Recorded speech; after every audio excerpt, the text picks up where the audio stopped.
Assalamu alaikum, hello everyone and welcome to Almadi Farms.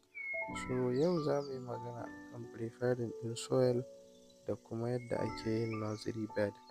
So shi nursery bed dai ana yin sa ne wa wasu varieties na kayan vegetables sabida ya zamto an rene su na wani lokaci kafin nan a je a yi musu dashe a inda za su girma kenan.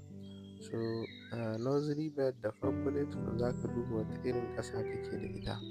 Idan kana da loamy soil wato ƙasa mai duhu kenan wanda ba ta kamar laka, to ita kan baka da matsala, kawai za ka tattona ta ne sai kai shukanka. Amma kamar wannan da take da laka, so shi ne na nemo yashi na saka, sannan na nemo dusan ɓawon shinkafa shi ma na saka, na gauraya gabaki ɗaya sabida root ko in ce tushen abin shukar da za mu yi su samu daman shiga ƙasa yadda ya kamata.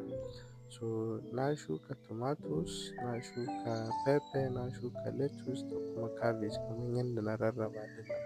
So za mu ga wanne ne daga ciki zai fara fitowa, wanda ya sani zai iya gaya mana a comment section shi ma. So bayan na gama sai na yi watering ɗin shi gabaki ɗaya, sannan na nemo tsohon buhu na rufe da shi kamar yadda na gaya muku da local abubuwa nake wannan aiki na gona sabida kowa ma ya samu daman yi.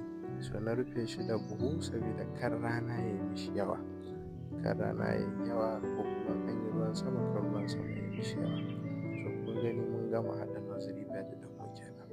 So kar ku manta ku yi subscribing a channel ɗin, sannan ku yi sharing ga wanda zai iya fa'idantuwa da wannan bidiyo ɗin, ku yi liking, ku yi commenting. Bye.